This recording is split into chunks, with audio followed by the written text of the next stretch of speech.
کیا ہوا اگر یہ کہا جائے کہ پنجاب کی سب سے بڑی اور سب سے مشہور محبت کی داستان اصل میں محبت کے بارے میں ہے ہی نہیں؟ ہے؟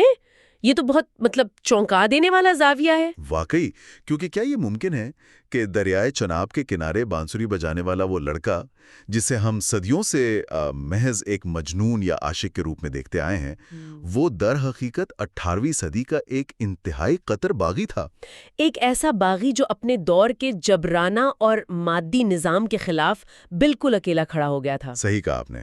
ہم ہمیشہ سے ان داستانوں کو ایک مخصوص رومانی اینک سے دیکھتے آئے ہیں، لیکن جب تاریخ کے اوراق کو گہرائی میں جا کر کھنگالا جائے تو پتہ چلتا ہے کہ اس داستان میں عشق تو محض ایک استعارہ تھا۔ بالکل، اصل کہانی تو اس بغاوت کی ہے جو معاشرے کے بنائے ہوئے کھوکھلے اصولوں کے خلاف کی گئی تھی۔ اور آج کی اس تفصیلی نشست کا مقصد اسی بغاوت کو بے نقاب کرنا ہے۔ ہمارے پاس موجود ذرائع کے مطابق آج ہم جس موضوع پر بات کرنے جا رہے ہیں وہ ہے تخت ہزارہ کی بانسری، رنجھائی کی داستان۔ زبردست۔ اور میں بتاتا چلوں کہ یہ ہیر رنجھا کے موضوع پر 8 اقساط پر مبنی سیریز کی پہلی قسط ہے۔ یعنی آج ہم صرف ایک کہانی نہیں سننے والے۔ ہاں، بالکل نہیں۔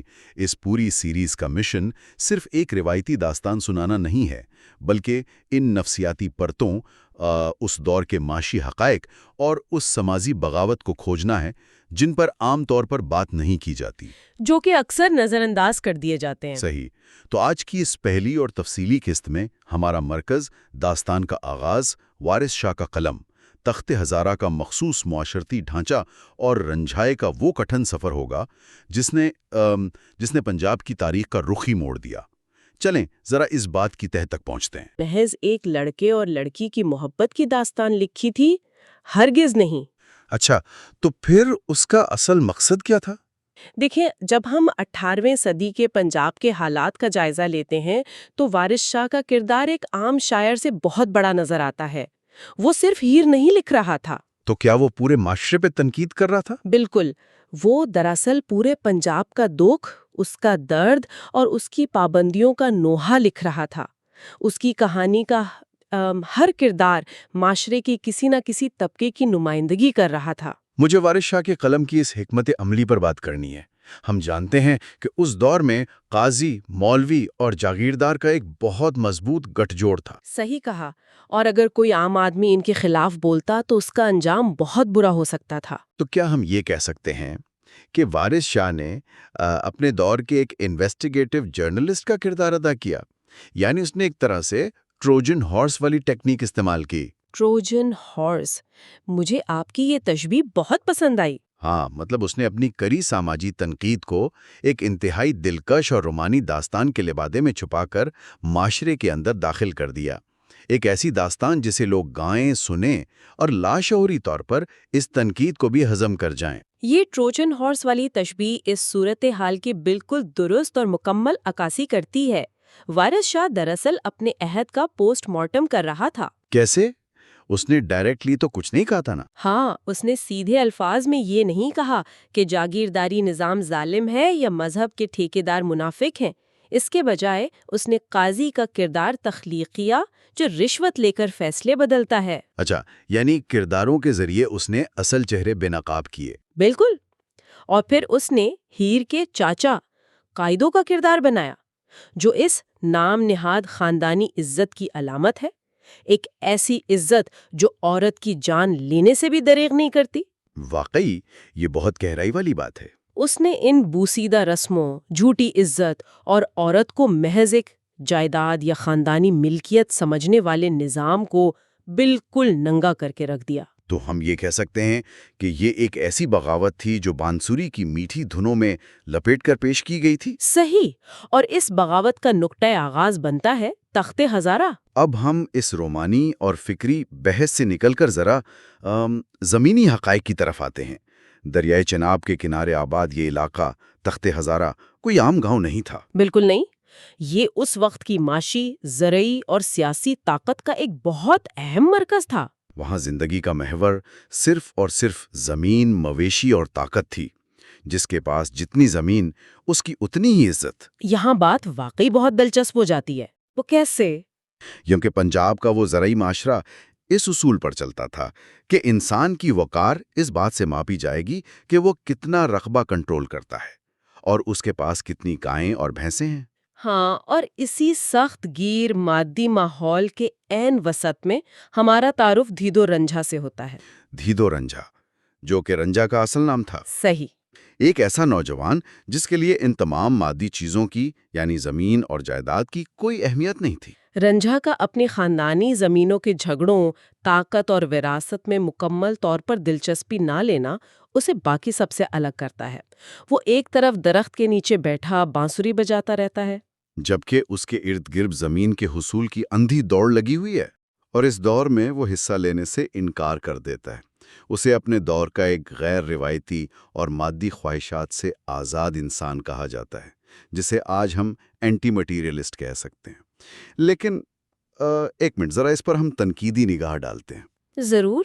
کیا یہ ممکن نہیں کہ ہم جسے اینٹی مٹیریلزم یا بغاوت کہہ رہے ہیں وہ محض اس کی کاہلی اور کامچوری ہو؟ اچھا، یعنی آپ کہہ رہے ہیں کہ وہ شاید صرف سست تھا؟ ہاں، مطلب اس کے بھائی کھیتوں میں پسینہ بہا رہے ہیں، ہل چلا رہے ہیں، خاندان کی معیشت کا پہیہ گھما رہے ہیں، اور یہ صاحب درخت کی چھاؤں میں بیٹھ کر بانسری کی دھنیں چھیڑ رہے ہیں۔ یہ سوال اٹھنا تو بنتا ہے۔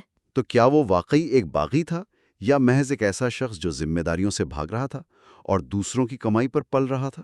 یہ اعتراض بالکل وہی ہے جو اس وقت تخت ہزارہ کے لوگ اور خود اس کے بھائی رنجھا پہ اٹھاتے تھے۔ بظاہر وہ ایک نکٹو نظر آتا ہے۔ تو پھر اصل حقیقت کیا تھی؟ اگر ہم اس دور کی نفسیات اور معاشی حرکیات کو سمجھیں تو معاملہ کچھ اور تھا۔ رنجھے کے بھائی صرف پیٹ پالنے کے لیے محنت نہیں کر رہے تھے، وہ ایک نا ختم ہونے والی ہوس کا شکار تھے۔ ہوس یعنی زمین کی بھوک؟ بالکل، وہ مزید زمین، مزید طاقت اور مزید اثر و رسوخ کے لیے ایک دوسرے سے اور پورے معاشرے سے دست و گریباں تھے۔ وہ انسانوں کو نہیں، صرف جائیداد کو اہمیت دیتے تھے۔ اچھا، تو رنجھائی کا اس نظام سے انکار محض کاہلی نہیں تھا؟ ہرگز نہیں، یہ اس دور کا حصہ بننے سے انکار تھا۔ یہ اس بات کا اعلان تھا کہ انسان کی قیمت ان ایکڑوں سے نہیں لگائی جا سکتی جو وہ وراثت میں پاتا ہے۔ مجھے آپ کی یہ بات بہت پسند آئی۔ یہ نقطہ واقعی بہت اہم ہے۔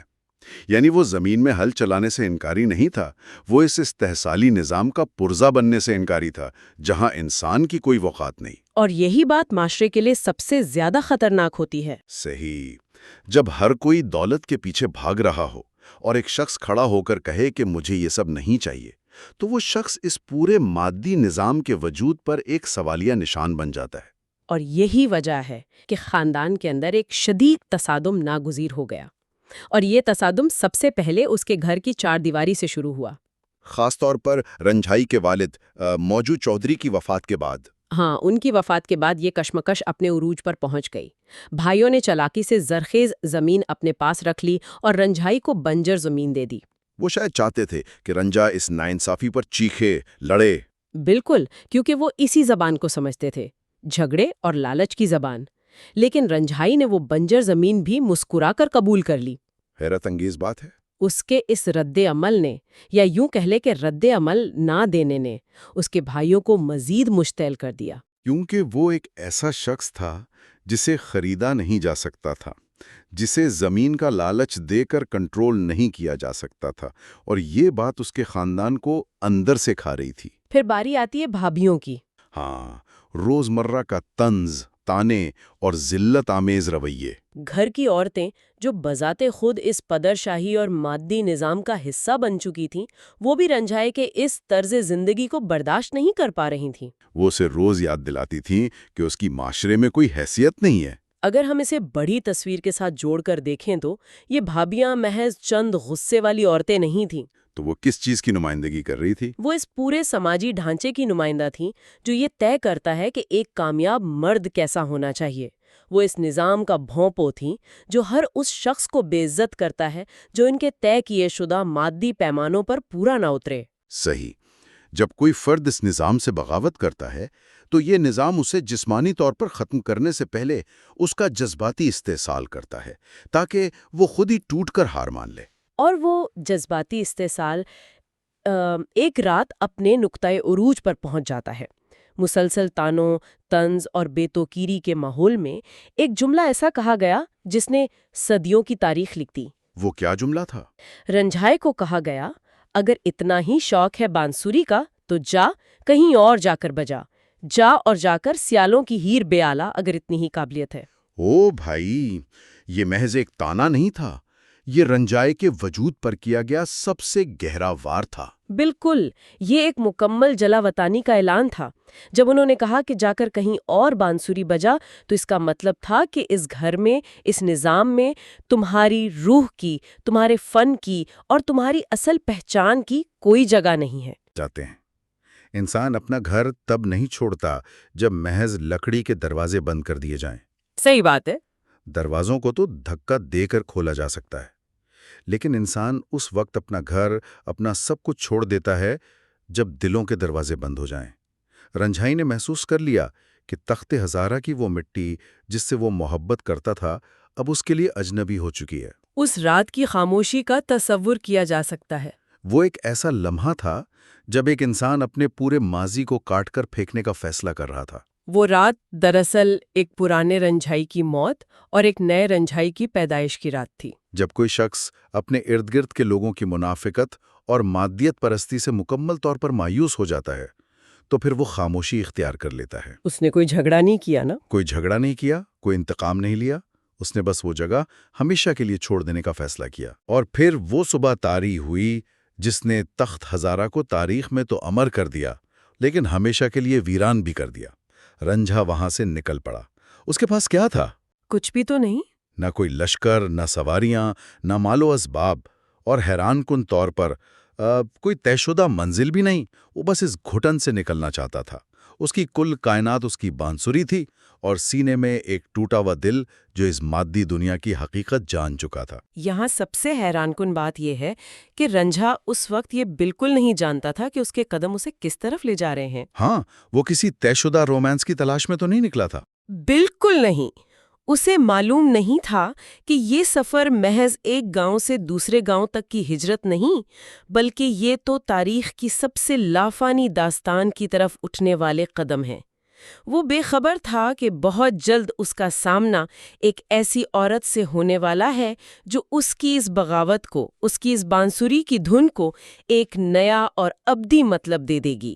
اگر اس پورے منظرنامے کو ہم آج کے دور میں سننے والوں کی روزمرہ زندگی پر رکھ کر دیکھیں تو یہ کتنی مماثلت رکھتا ہے۔ صحیح کہا آپ نے۔ کیا ہم سب کی زندگی میں کبھی نہ کبھی ایسا وقت نہیں آتا جب ہم سے یہ مطالبہ کیا جاتا ہے کہ ہم اپنی بانسری، یعنی اپنے اصل شوق، اپنی پہچان اور اپنی روح کی آواز کو توڑ دیں اور اس دور کا حصہ بن جائیں جو سماج نے ہمارے لیے طے کر رکھی ہے؟ بالکل آتا ہے۔ بعض اوقات خاندان یا معاشرے کی مسلط کردہ توقعات کا بوجھ اتنا بڑھ جاتا ہے کہ انسان کو یہ فیصلہ کرنا پڑتا ہے کہ کیا وہ دوسروں کی شرائط پر جیے گا یا اپنا راستہ خود تلاش کرے گا۔ رنجھا کا یہ سفر ہمیں یہ سکھاتا ہے کہ جب انسان اپنی پہچان کی خاطر، اپنی بانسری کی خاطر سب کچھ پیچھے چھوڑ دینے کی ہمت کرتا ہے تو تاریخ اس کے قدموں کے نشان محفوظ کر لیتی ہے۔ صحیح کہا۔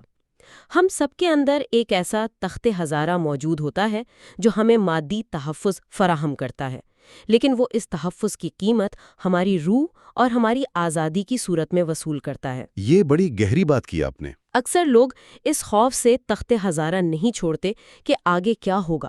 رنجھا وہ علامت ہے جو بتاتا ہے کہ سچی آزادی تب ملتی ہے جب آپ اس خوف کو شکست دیتے ہیں اور اپنے سچ کی تلاش میں نامعلوم راستوں پر نکل پڑتے ہیں۔ تو اس سب کا آخر مطلب کیا ہے؟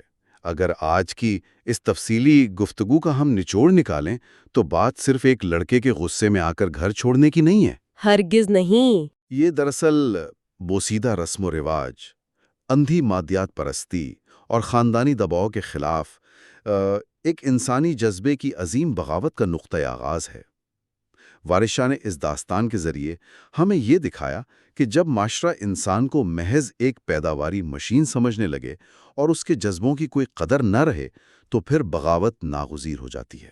اور یہی وہ پیغام ہے جو صدیوں گزرنے کے باوجود آج بھی اتنا ہی تازہ ہے جتنا وارث شاہ کے دور میں تھا۔ یہ داستان ہمیں یہ یاد دلاتی ہے کہ مادی چیزیں ختم ہو جاتی ہیں، لیکن جو چیز باقی رہتی ہے وہ انسان کا اپنے اصولوں پر کھڑا ہونا ہے۔ اس سے پہلے کہ ہم اس نشست کو سمیٹیں، ایک حتمی اور گہرا خیال ہے جس پر غور کرنا بہت ضروری ہے۔ ہم عام طور پر اس بات پر بہت فخر کرتے ہیں کہ ہمیں وراثت میں کیا ملا، ہماری زمینیں، ہمارا خاندانی رتبہ، ہمارا بینک بیلنس۔ عام طور پر لوگ انہی چیزوں کو کامیابی سمجھتے ہیں۔ صحیح، لیکن ڈھیڈو رنجھے کا یہ سفر ہمیں یہ سوچنے پر مجبور کرتا ہے کہ شاید تاریخ کے صفحات میں کسی انسان کی اصل پہچان ان مادی چیزوں سے نہیں ہوتی جو اسے وراثت میں ملتی ہیں، بلکہ کس چیز سے ہوتی ہے؟ بلکہ انسان کا اصل مرتبہ اور اس کی پہچان اس چیز سے طے پاتی ہے جسے وہ اپنے سچے جذبے اور اپنی اس بانسری کی خاطر ہمیشہ کے لیے مسکرا کر قربان کر دینے کا حوصلہ رکھتا ہے۔ جس نے قربانی نہیں دی، اس کا عشق بھی ادھورا ہے اور اس کی بغاوت بھی۔ یہ واقعی غور طلب بات ہے۔ وہ بانسری جو بظاہر لکڑی کا ایک ٹکڑا تھی، وہ دراصل اس کی سب سے بڑی طاقت اور اس کی آزادی کا نشان بن گئی۔ آج ہم نے تخت ہزارہ، وارث شاہ کی مزاحمتی سوچ اور رنجے کے اس پہلے کتھان سفر کا تفصیلی جائزہ لیا۔ ہم نے دیکھا کہ کیسے گھر کے تانوں اور نظام کی سختی نے ایک موجی نوجوان کو ایک باغی میں بدل دیا۔ ایک ایسا باغی جس نے آگے چل کر تاریخ رقم کی۔ بالکل، لیکن جیسا کہ میں نے آغاز میں بتایا تھا کہ یہ ہیر رنجھا کی 8 اقساط پر مبنی سیریز کی محض پہلی قسط ہے۔ تخت ہزارہ سے نکلنے کے بعد ان نامعلوم اور دھول بھرے راستوں پر رنجھائے کا کیا ہوا؟ وہ کون سا لمحہ تھا جب اس کی نظر پہلی بار ہیر پر پڑی؟ اور کیسے اس ایک لمحے نے تخت ہزارہ کی بغاوت کو پنجاب کی سب سے بڑی داستان میں بدل دیا؟ یہ کہانی ابھی جاری ہے، اگلی قسط میں آگے کی بات کریں گے۔